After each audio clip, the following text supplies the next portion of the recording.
Hello বন্ধুরা, welcome back to my channel Bonishree Sarkar vlogs. নতুন একটা ব্লগ নিয়ে তোমাদের কাছে আবার চলে এসেছি। আর এই ব্লগটা হচ্ছে আগে যে ব্লগটা ছিল দীঘায় যাচ্ছি তারই কন্টিনিউয়েশন। আমরা এখন দীঘা পৌঁছে গেছি আর উঠে পড়েছি একটা টোটোতে। সবার আগে আমার বেশ কয়েকটি নতুন সাবস্ক্রাইবার হয়েছে, তাদের সবাইকে থ্যাংক ইউ। যদি তোমরা এই ভিডিওটা দেখে থাকো আমার চ্যানেলটাকে আপন করে নেওয়ার জন্য। আর পুরনো আমার সাবস্ক্রাইবারদের তো আমি সবসময় থ্যাংক ইউ জানাই। তোমরা সবাই আমার কাছে খুব স্পেশাল। তো এখানে দেখো আমরা পৌঁছে গেছি দীঘা, টোটোতে উঠে পড়েছি, চলে যাচ্ছি হোটেলের পথে। হোটেল আমাদের ছিল নিউ দীঘাতে, কিন্তু যাওয়ার পথে দেখো তোমাদেরকে দর্শন করিয়ে দিয়েছি জগন্নাথ ধাম। তোমরা তো জানোই যে দীঘাতে এটি জগন্নাথ ধাম হচ্ছে, যেটার কাজ এখনো চলছে। কথা ছিল এই রথে সেটি ওপেনিং হবে, কিন্তু ওপেনিং হয়নি। আশা করা যায় আগামী বছরের রথে হয়ে যাবে। আর এখানে আমরা চেক ইন করে ফেলেছি। চেক ইন করে ফর্মালিটিস সব ফুলফিল করে আমরা পেয়ে গেছি আমাদের হোটেলের রুম। এই হলো আমাদের হোটেলের রুম। তোমাদের মোটামুটি একটা দেখিয়ে দিচ্ছি। বেশ ভালোই রুমটি, খারাপ না। তো এইখানে দেখো আশিটা ভীষণ এক্সাইটেড। তো আমরা চলো আগে গিয়ে সবাই তাড়াতাড়ি ফ্রেশ হয়ে নিই। কালকে রাত্রিরে ঘুম হয়েছে, আজকে বেশ ভোর ওঠা হয়েছে। তো চলো আগে সবাই ফ্রেশ হয়নি। ফ্রেশ হয়ে তোমাদের সাথে আবার কথা বলছি, দেখা করছি। আর আশিরিয়াকে ফ্রেশ করিয়ে দেওয়ার পরে যে আশিরিয়া বসে পড়েছে ড্রয়িং করতে, তোমাদেরকে দেখিয়ে দিলাম। ও এখন বসে ড্রয়িং করছে। আর এইখানে দেখো মাম্মাম কালকে আমাদেরকে মিষ্টি কিনে দিয়েছিল। আমরা আজকে বেরোবো, বলেছিল যে তুই মিষ্টিটা তোরা নিয়ে যাস, রাস্তায় খাবি। তো রাস্তায় খাওয়া হয়নি, কিন্তু আমরা এখানে এসে এখন খাবো। আর আশিরিয়া পেয়ে গেছে হাতে মিষ্টি, ওকে আচ্ছা রে ব্যাস মিষ্টি নিয়ে বসে পড়েছে। আমরা খেয়ে দিয়ে একটু রেস্ট নেবো, নিয়ে বিকেলবেলা তোমাদের সাথে আবার দেখা হচ্ছে।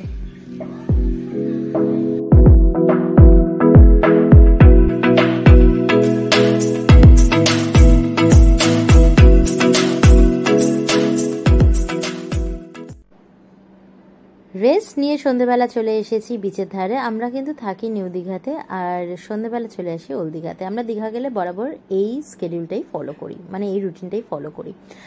তবে এইবার ওল্ড দীঘা একটু অন্যরকম লাগছে, কারণ এই যে ডান দিকে দেখছো জায়গাগুলো একদম ফাঁকা। যেগুলোয় অন্য সময় আলুর চপ, ঝালমুড়ি প্রচুর জন বসে, কিন্তু এখন সব তুলে দিয়েছে, তো ভীষণ ফাঁকা।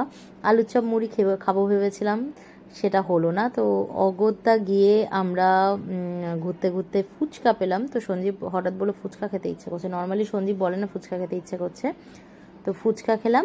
ফুচকা খেয়ে সোজা চলে এসেছিলাম। সঞ্জীব একটু এদিক ওদিক ঘুরছিল, আর আমি চলে এসেছিলাম মেয়েকে নিয়ে এইখানে মোমো খেতে, কারণ ও তো ফুচকা খায়নি, ও স্টিম মোমো খাবে।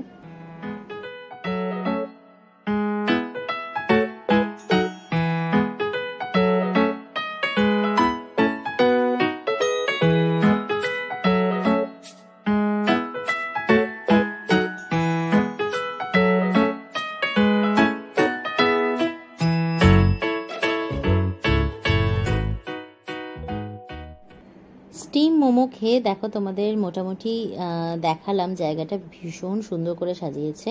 আগেরবারও আমরা যখন এসেছিলাম এতটা সুন্দর সাজানো ছিল না, খুব সুন্দর সাজানো তখনও ছিল, কিন্তু আবার তার ওপরে অনেক বেশি ডেভেলপমেন্ট হয়েছে। তো ভীষণ সুন্দর লাগছে জায়গাটা, বেশ একটা অন্যরকম লাগছে। আর দীঘাতে যতবার আসছি নতুন নতুন এই জিনিসগুলো দেখে না মনে হচ্ছে পুরনো জায়গায় নয়, বোধহয় নতুন কোনো জায়গায় আসছি। তো আশিরিয়া তো ভীষণ এনজয় করে দীঘা আসা, কেন জানি না, ওর দীঘা আসাটা বেশ মনে হয় মজার ব্যাপার।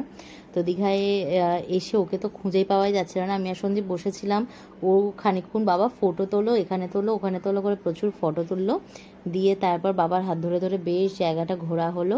আমি তো বসেই ছিলাম, আমি মনে হচ্ছিল যে বসে শুধু সমুদ্র দেখি, ওটাই বেশ রিল্যাক্সেশন। আর তারপর সঞ্জীব ওকে নিয়ে গেছে গোলা খাওয়াতে। গোলা খাওয়া কিন্তু ওর এটা ফার্স্ট টাইম। আচ্ছা, ওরা গোলা খাক, তোমাদের সাথে চলো আমি শেয়ার করি সমুদ্রের কিছু দৃশ্য।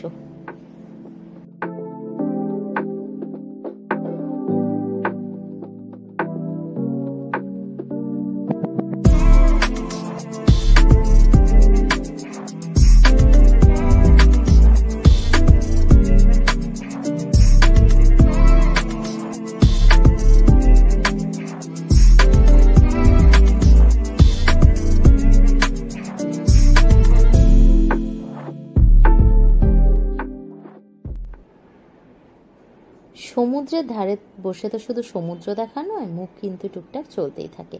পাপড়ি চাট থেকে শুরু করে, ফুচকা থেকে শুরু করে, সেদ্ধ ডিম থেকে শুরু করে, বাদাম থেকে শুরু করে, আর চা কফি তো রয়েছে।